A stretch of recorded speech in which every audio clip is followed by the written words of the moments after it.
Kejaksaan Negeri untuk Keadilan. Surat tuntutan Jaksa Penuntut Umum pada Kejaksaan Negeri dengan memperhatikan hasil pemeriksaan sidang dalam perkara atas nama terdakwa Raminten berkesimpulan bahwa dakwaan telah terbukti secara sah dan meyakinkan.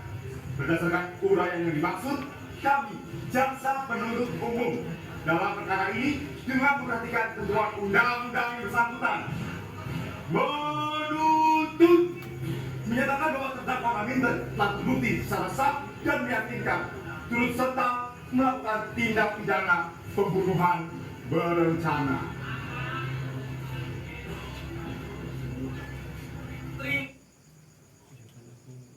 Terima kasih sebagaimana dinyatakan kepada saya. Dan telah saya jawab. Saya tidak akan menambahkan atau mengurangi. Saya hanya akan mengatakan dari sisi diri saya tentang peristiwa apa yang telah saya jalani dan tentang apa yang telah Bapak dan Ibu simpulkan atas diri saya.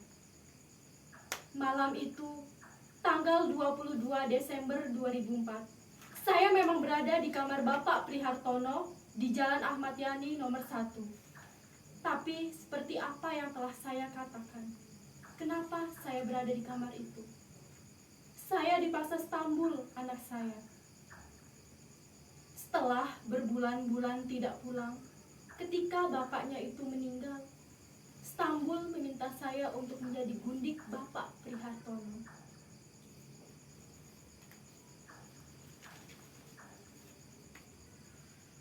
Menurut Stambul, hidup saya akan jauh lebih baik jika saya mau bekerja pada Bapak Prihartono. Katanya, Bapak Prihartono itu sedang membutuhkan seorang tukang pijat. Yang diinginkannya adalah seorang tukang pijat yang muda. Tapi Stambul yakin bahwa tidak ada seorang perempuan muda yang bersedia menjadi tukang pijatnya Pak Pri. Stambul, anak saya itu daripada saya hidup seperti ini, nganggur, kelaparan, kesepian, hidup bukan mati pun tidak.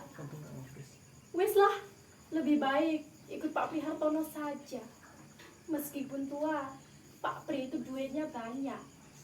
Dia akan memberikan uang yang berlimpah, cukup makan, cukup pakaian, dan saya hanya diminta untuk memijat-mijat. Hanya itu saja, memijat. Memang sejak Markeso meninggal, saya hidup dari belas kasihan tetangga. Setiap hari ada saja tetangga yang datang dan mengirimkan makanan untuk saya. Itu berjalan kurang lebih 3 bulan lamanya. Dan bahkan akan lebih lama lagi jika peristiwa ini tidak terjadi. Sepeninggal Markeso, saya memang malas melakukan hal apa saja. Saya tidak pernah keluar rumah. Saya pun tidak pernah bekerja semenjak menjadi istrinya Markeso.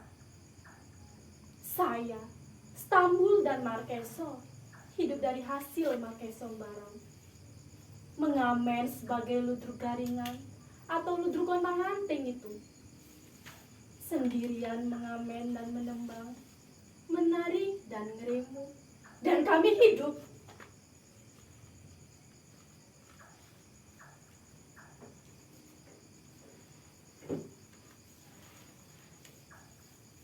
Dulu itu Markeso bekerja sebagai kernet angkot. Iya, sebelum bertemu saya dan sebelum kami menikah, saya masih ingat benar ketika kami bertemu.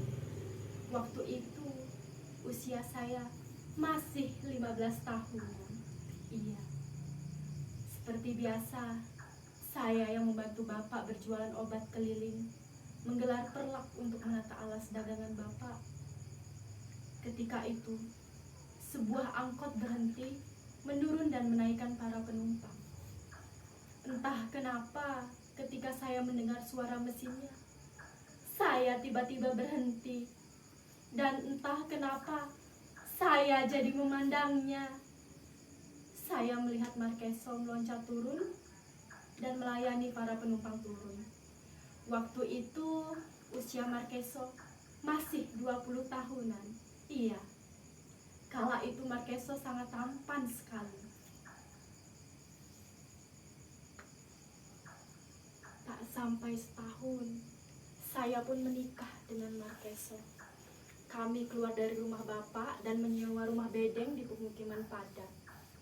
Markeso berhenti sebagai kernet angkot dan memilih untuk menjadi pengamen. Dari hasil mengamen itulah kami hidup. Dan setahun kemudian lahirlah Rubai.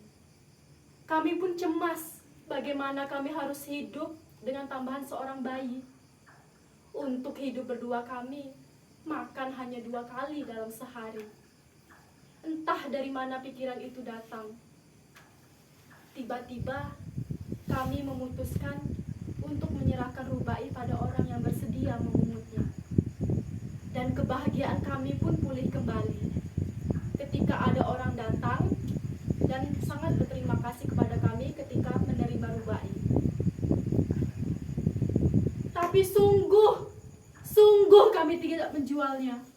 Memang Pak Rus yang memungut Rubai memberikan uang sebagai ungkapan terima kasihnya kepada kami. Begitulah nasib Lastri pun sama. Ketika setahun kemudian adik Rubai itu lahir, kami menyerahkan Lastri pada Bu Broto setelah umurnya 3 bulan. Orang-orang pun mengira, terutama tetangga-tetangga kami, bahwa kami telah menjual anak-anak kami. Apalagi setahun kemudian Gani lahir dan Pak Irham meminta untuk membesarkannya. Juga ketika Fitri lahir, Alamsyah dan Samsi, ketiganya diminta Pak Subandi, seorang pengusaha oli yang anak-anaknya sudah besar. Tapi sungguh kami tidak menjual anak-anak kami. Kami berpesan agar nama anak-anak kami tidak diganti dengan nama-nama lainnya. Dan kami tahu dengan siapa anak-anak kami serahkan. Anak ketujuh kami, Joko, kami serahkan pada seorang pedagang koran, Pak Hasan namanya. Falhi, anak ke-8, kami serahkan pada Pak Badawi, seorang guru SD di kampung sebelah. Dewi diminta Ibu Kartika yang telah menjanda. Ningsih dan Ningrum dibesarkan oleh Pak Widodo dan Pak Alam.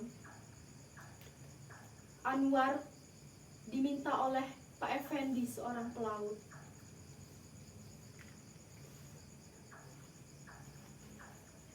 Memang ada saja mereka yang memberikan uang ketika mereka membawa anak-anak kami.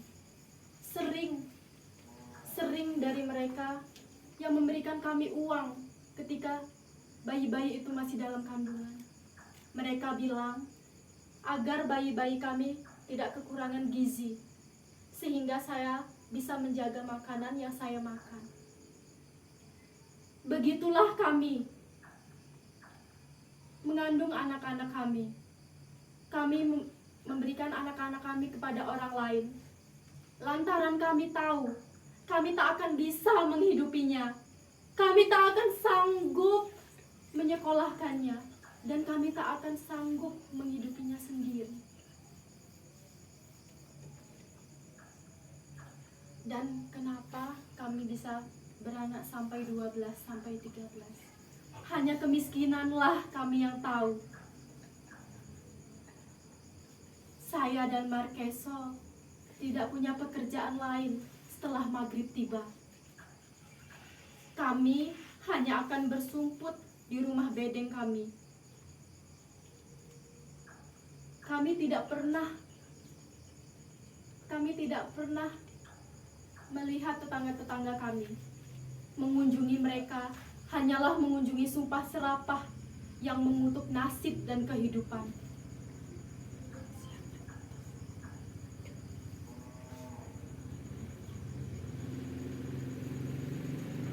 Dan Markeso, suami saya, adalah laki-laki yang tahu bagaimana membangun surga di gubuk bedeng kami. Tangannya yang